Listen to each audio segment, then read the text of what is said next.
एडुटेरिया current affair series के अंतर्गत आज का प्रैक्टिस सेट है प्रैक्टिस सेट नंबर 6। पहला प्रश्न है कि 15 सितंबर 2020 को प्रधानमंत्री नरेंद्र मोदी ने वीडियो कॉन्फ्रेंसिंग के जरिए जलापूर्ति तथा सीवरेज से जुड़ी 7 परियोजना की शुरुआत किस राज्य में की है? इसका उत्तर हो जाएगा ऑप्शन बी, बिहार में। अगला है कि ईज ऑफ डूइंग बिजनेस 2020 के तहत राज्यों की रैंकिंग में प्रथम स्थान किस राज्य को प्राप्त हुआ? तो इसका उत्तर हो जाएगा ऑप्शन सी, आंध्र प्रदेश। अगला है कि सितंबर 2020 में 5वें ब्रिक्स देशों की मंत्री स्तरीय बैठक की अध्यक्षता किस देश के द्वारा की गई? तो रूस। इसका उत्तर हो जाएगा ऑप्शन 1। अगला प्रश्न है कि निम्न में से किस राज्य सरकार ने कुशल श्रमिकों के लिए रोजगार सेतु योजना की शुरुआत की? इसका उत्तर हो जाएगा ऑप्शन डी, मध्य प्रदेश ने।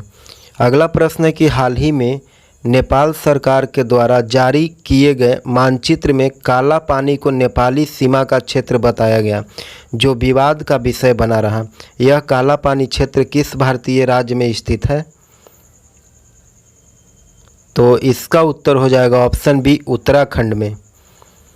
अगला है कि उस भारतीय का नाम बताइए जिसने हाल ही में विश्व स्वास्थ्य संगठन के 34 सदस्यीय कार्यकारी बोर्ड के अध्यक्ष के रूप में कार्यभार संभाला है। Option B, Harshvardhan. अगला है कि आईसीसी ने किसकी अध्यक्षता में गेंद को चमकाने के लिए थूक का इस्तेमाल किए जाने पर पाबंदी लगाने के लिए सिफारिश की है? तो इसका उत्तर हो जाएगा ऑप्शन 1, अनिल कुंबले। अगला प्रश्न है कि भारतीय नौसेना ने कोविड-19 महामारी से लड़ने वाले स्वास्थ्य कर्मचारी के लिए पीपीई किट, तो नौ रक्षक किट, इसका उत्तर हो जाएगा ऑप्शन सी। अगला है कि न्यू डेवलपमेंट बैंक एनडीबी का नया अध्यक्ष किसे बनाया गया? तो मार्कोस ट्राइजो। इसका उत्तर हो जाएगा ऑप्शन सी। अगला प्रश्न है कि केंद्र सरकार ने डिफेंस मैन्युफैक्चरिंग यानी रक्षा विनिर्माण सेक्टर में ऑटोमेटिक रूप से एफडीआई की सीमा 49% से बढ़ा करके कितना प्रतिशत करने का ऐलान किया? तो ऑप्शन बी सही उत्तर हो जाएगा 74%। अगला है कि केंद्र सरकार के द्वारा हाल ही में जारी वन स्थिति रिपोर्ट 2019 के अनुसार किस राज्य में सबसे अधिक वन आच्छादित क्षेत्र बढ़ा है? तो इसका उत्तर हो जाएगा ऑप्शन डी, कर्नाटक राज्य में। अगला प्रश्न है कि केंद्र सरकार 2020-21 के बजट में हरित ऊर्जा उपकरणों का आयात पर कितने प्रतिशत शुल्क लगाया है? तो इसका उत्तर हो जाएगा ऑप्शन बी, 20%। अगला प्रश्न है कि आर्थिक सर्वेक्षण 2020 के अनुसार वित्तीय वर्ष 2019-20 के लिए भारत की विकास दर कितने प्रतिशत रही? तो ऑप्शन ए, 5%। अगला प्रश्न है कि बजट 2020-21 के अनुसार 5 लाख तक के आय पर कितना टैक्स देना होगा? इसका उत्तर हो जाएगा ऑप्शन डी, 0%। अगला है कि भारत के किस शहर में आदिवासी संग्रहालय खोला जाएगा? तो ऑप्शन बी, रांची में। इसका उत्तर हो जाएगा ऑप्शन बी। अगला है कि कौन सा संगठन वर्ष 2020 को नर्स और मिडवाइफ के बीच? तो WHO। ऑप्शन डी हो जाएगा। राज्य के सोहराय तथा कला को जीआई टैग दिया गया, तो यह कला कहाँ का है? सोहराय और कोहबर कला जो है वह झारखंड की कला है। ऑप्शन सी सही उत्तर हो जाएगा। अगला है कि हाल ही में कॉमनवेल्थ का 54वां सदस्य देश पुनः कौन बना है? तो मालदीव। इसका उत्तर हो जाएगा ऑप्शन बी। अगला है कि ट्रांसपेरेंसी इंटरनेशनल के अनुसार भारत में बजट बनाने का सबसे अच्छा तरीका किस राज्य का है? तो ऑप्शन सी, असम राज्य। इसका उत्तर हो जाएगा। अगला है कि किस राज्य सरकार ने हाल ही में सरकारी नौकरी में राष्ट्रीय एवं अंतर्राष्ट्रीय पदक विजेता खिलाड़ियों को 5% आरक्षण देने का निर्णय लिया? तो इसका उत्तर हो जाएगा ऑप्शन बी मध्य प्रदेश ने। अगला प्रश्न है कि महिला यात्रियों की सुरक्षा देखते हुए किस राज्य सरकार ने एक विशेष बस सेवा सी शटल का शुभारंभ किया है। तो यह किस देश का बस सेवा है, तो इसका उत्तर हो जाएगा तेलंगाना सरकार के द्वारा। ऑप्शन बी सही उत्तर हो जाएगा। अगला है कि किस देश के राष्ट्रपति गणतंत्र दिवस 2020 के मुख्य अतिथि के रूप में थे। तो ब्राज़ील के राष्ट्रपति। ऑप्शन सी सही उत्तर हो जाएगा। अगला है कि T20 अंतर्राष्ट्रीय में किस भारतीय गेंदबाज ने पहली बार हैट्रिक विकेट लिया।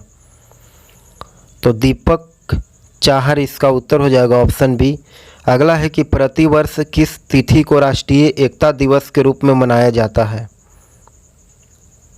ऑप्शन बी 31 अक्टूबर को।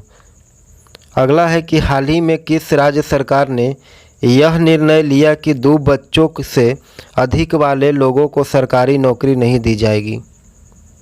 तो असम सरकार। ऑप्शन बी सही उत्तर हो जाएगा। अगला है कि हाल ही में प्रकाशित पुस्तक एक्सीडेंटल मैजिक के लेखक कौन है। तो इसका उत्तर हो जाएगा ऑप्शन ए केशव गुहा। अगला है कि दुनिया का पहला CNG टर्मिनल भारत के किस शहर में स्थापित किया गया। तो भावनगर इसका उत्तर हो जाएगा। Option B. अगला है कि हाल ही में खोजी गई एशियन जंपिंग मकड़ी का नाम किस भारतीय क्रिकेटर के नाम पर रखा गया। तो इसका उत्तर हो जाएगा ऑप्शन सी सचिन तेंदुलकर के नाम पर। अगला है कि सुरंगा बावड़ी के वर्ष 2020 के विश्व स्मारक निगरानी सूची में शामिल किया गया, इसका संबंध किस राज्य से है। तो ऑप्शन बी कर्नाटक राज्य इसका उत्तर हो जाएगा। अगला प्रश्न है कि भारतीय रेलवे की घोषणा के अनुसार किस देश के साथ पहली बौद्ध सर्किट ट्रेन चलाई जाएगी। तो इसका उत्तर हो जाएगा ऑप्शन ए नेपाल के द्वारा। अगला प्रश्न है कि हाल ही में भारत की पहली नेत्रहीन IAS महिला कौन बनी। तो हाल ही में भारत की नेत्रहीन IAS महिला प्रांजल पाटिल बनी। ऑप्शन बी सही उत्तर हो जाएगा। अगला है कि आदिवासी महिलाओं को डिजिटल रूप से प्रशिक्षित करने के लिए किस सोशल मीडिया संस्था ने डिजिटल बेटी अभियान की शुरुआत की है। तो इसका उत्तर हो जाएगा ऑप्शन सी फेसबुक ने। अगला प्रश्न है कि विश्व का पहला अनुसंधान आधारित आर्टिफिशियल इंटेलिजेंस विश्वविद्यालय किस देश में निर्मित किया जाएगा। तो ऑप्शन बी संयुक्त अरब अमीरात में। अगला प्रश्न है कि जल संरक्षण सुनिश्चित करने हेतु जल नीति लागू करने वाला देश का पहला राज्य कौन है।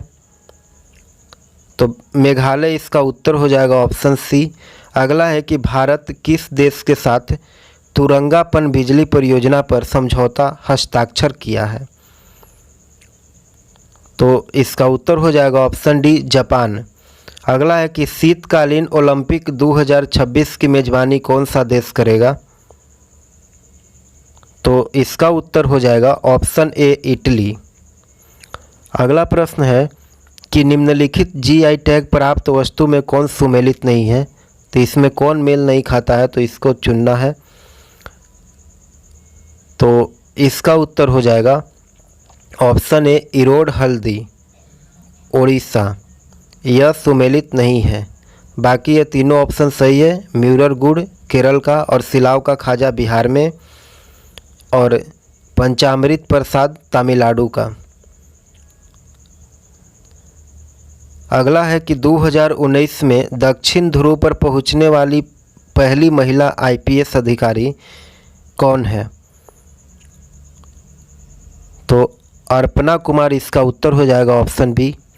अगला है कि नई गठित कैबिनेट मंत्री में मानव संसाधन विकास मंत्री निम्न में से कौन है। तो मानव संसाधन विकास मंत्री रमेश पोखरियाल हैं। ऑप्शन सी सही उत्तर हो जाएगा। अगला है कि ओलंपिक पदक विजेता बलबीर सिंह दोसांग जिनका हाल ही में निधन हो गया, उनका संबंध किस खेल से था। तो ऑप्शन बी हॉकी खेल हो जाएगा। ऑप्शन बी सही होगा। अगला है कि आर्कटिक क्षेत्र में जलवायु परिवर्तन के अध्ययन के लिए किस देश के द्वारा मोजैक मिशन की शुभारंभ किया गया। तो ऑप्शन सी जर्मनी के द्वारा। अगला है कि हाल ही में चर्चित शब्द CDS का पूर्ण रूप क्या है। तो CDS का पूर्ण रूप हो जाएगा option C, chief of defence staff. अगला प्रश्न है कि किस महिला अंतरिक्ष यात्री ने सबसे लंबे समय तक अंतरिक्ष में रहने का रिकॉर्ड कायम किया। तो इसका सही उत्तर हो जाएगा ऑप्शन डी, क्रिस्टलिना कोच। अगला है कि हाल ही में किस सोशल मीडिया प्लेटफॉर्म के द्वारा कैचअप नामक कॉलिंग एप्लीकेशन लॉन्च किया गया। तो फेसबुक के द्वारा, ऑप्शन ए सही उत्तर हो जाएगा फेसबुक। अगला है कि चंबा सुरंग जिसे 4 धाम परियोजना के तहत हाल ही में निर्मित किया गया, यह किस राज्य में स्थित है। तो इसका उत्तर हो जाएगा ऑप्शन डी, उत्तराखंड राज्य में। अगला है कि हाल ही में किस राज्य सरकार ने खेलों को उद्योग का दर्जा दिया है। इसका उत्तर हो जाएगा मिजोरम, ऑप्शन सी। अगला है कि अंतर्राष्ट्रीय जैव विविधता दिवस 2020 का थीम क्या है। तो जैव विविधता दिवस 2020 का थीम है our solution are in nature. अगला है कि आदिवासी क्षेत्रों में गर्भवती ग्रामीण महिलाओं को सुरक्षित प्रसव हेतु किस राज्य में दीदी वाहन सेवा की शुरुआत किया गया है। तो इसका उत्तर हो जाएगा ऑप्शन डी, मध्य प्रदेश में। अगला प्रश्न है कि हाल ही में इजराइल के प्रधानमंत्री बेंजामिन नेतन्याहू ने लगातार कितनी बार प्रधानमंत्री पद की शपथ ली है। तो इसका उत्तर हो जाएगा ऑप्शन सी, 5 बार। अगला है कि केंद्रीय मंत्रिमंडल के नियुक्ति समिति ने किसे नाबार्ड का नया अध्यक्ष नियुक्त करने की मंजूरी दी है। तो ऑप्शन डी, गोविंदा राजुलू चिंटला को। और अधिक वीडियो देखने के लिए हमारे चैनल को सब्सक्राइब करें, लाइक करें, शेयर करें।